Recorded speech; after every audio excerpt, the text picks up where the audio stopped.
Hello everyone, আজকে হলো আমাদের বাড়িতে সরস্বতী পুজো। তো আমি চলে এসেছি আমাদের বাড়িতে, কারণ আমাদের বাড়িতে সরস্বতী পুজো প্রত্যেকবারই করা হয়। আর শ্বশুর বাড়িতে সরস্বতী পুজো হয় না। তো আমি চলে এসেছি আমাদের বাড়িতে। এখানে দেখো মা সরস্বতীর পুজোর সমস্ত আয়োজন করছে, ফল টল কেটে করে নিচ্ছে। আমরা মানে সরস্বতী পুজোর যে তিথিটা ছিল সেটা তো এবার 2 দিন পড়েছে। আমরা প্রথম দিন করিনি, আমরা পরের দিন করব। আর এখানে দেখো আমাদের গোপুসোনা আর আমাদের বাড়িতে চলে এসেছে এখন ঠাকুর করতে প্রায় 9:30 সময় এসেছে, 9টা 9:30 দিকে এসেছে। তো লগ্ন না তিথি ছিল কিন্তু 10টা অবধি। যাই হোক, একটু লেট করে এসেছে কারণ মা রেডি করতে অনেক সময় নিয়েছে। মার শরীরটাও বিশেষ ভালো না, আমিও রেডি করে দিইনি। তো মা নিজে সমস্ত আয়োজন একাই করেছে। এখানে কালীবাড়ি ঠাকুর পুজোতে বসে গেছে। আর আমাদের সরস্বতী পুজোতে সরস্বতী মাটা এত সুন্দর হয়েছে কি বলবো। বাবু বলেছে 700 টাকা দিয়ে নাকি মূর্তিটা এনেছে, আর মূর্তিটা দেখেছে তো কি সুন্দর দেখতে। এখানে আমাদের পুজো কমপ্লিট, এখন আমাদের হবে এখানে যজ্ঞ, আর আমরা তারপর অঞ্জলি নেব। আমরা বলতে আমি, মা, দিদা আর আমাদের দোকানে যে থাকে অনিল, ও নেবে। আর বিটু তো চেন্নাই আজকে আসবে, ও নিতে পারেনি অঞ্জলি। আর আজকে আমার একটু মন খারাপ হয়েছিল, কারণ সকালবেলা আমি ঘুম থেকে উঠেই আমি একদম ভুলে গিয়েছিলাম যে আমি উপোস জল খেয়ে নিয়েছি থাইরয়েডের বড়ির সাথে। তাই আমার অনেকটা সময় ধরে মনটা খারাপ লাগছিল। তারপর ভাবলাম হয়তো বা মাই আমাকে ভুলিয়ে দিয়েছে। তো আমি আর কি করব, খেয়ে নিয়েছি। এমন কিন্তু আমার সাথে কোনো দিন হয়নি যে আমি সরস্বতী পুজোর দিন জল খেয়েছি। আমার অনেকটাই গিল্টি ফিল হচ্ছে, কি বলবো। আচ্ছা, যাই হোক, এখানে দেখো যজ্ঞ হচ্ছে, ঠাকুর কর্তা যজ্ঞ করছে। এই সময়টার মধ্যে বিটুকে অনেক মিস করেছিলাম, কারণ আমরা প্রত্যেকবারই যজ্ঞ করার সময় যে শোলাগুলি থাকে না, এটা হাতের মাপ দিয়ে করতে হয়। তো আমরা দুজনেই সবসময় এটা নিয়ে অনেকটা ঝগড়া করতাম যে আমার হাতের মাপটা দিতে হবে, ও বলতো ওর হাতের মাপটা দিতে হবে।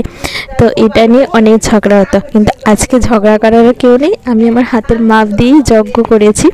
কিন্তু এই ঝগড়াটাই এখন আজকে অনেকটা মিস করছিলাম।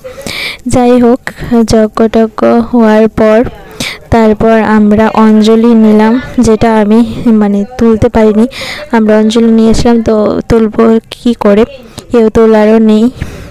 তো দেখো এখানে কিন্তু এবার পুজো করার সময় অনেকটা জিনিসই চেঞ্জ হয়ে গিয়েছিল।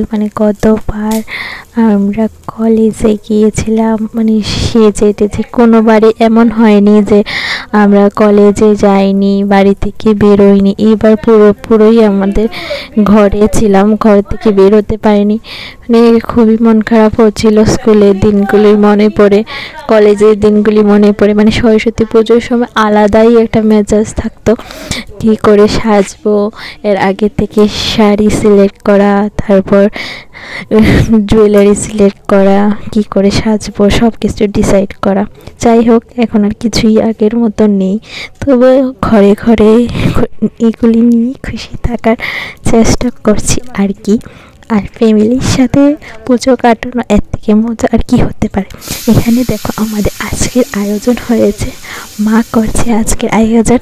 মা করছিল ভুনা খিচুড়ি, তারপর আলু আর কুমড়োর ভাজি, তারপর পনিরের তরকারি, বুটের ডাল, তারপর একটা সব কিছু মিলে একটা সবজি, তারপর পায়েস, আর কি ছিল আর মনে পড়ছে না, বেগুনি ছিল।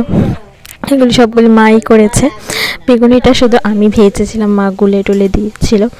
এখানে দেখো সব কিছু হচ্ছে। আর আমি বেশি সবটা ভিডিওই ভুনা খিচুড়ি কী করে ওইটাই তুলছিলাম, কারণ আমি ভুনা খিচুড়িটা করতে পারি না। তারপর তার জন্য এটা মনে রাখার জন্যই আমি করেছিলাম ভিডিওটা আর কি।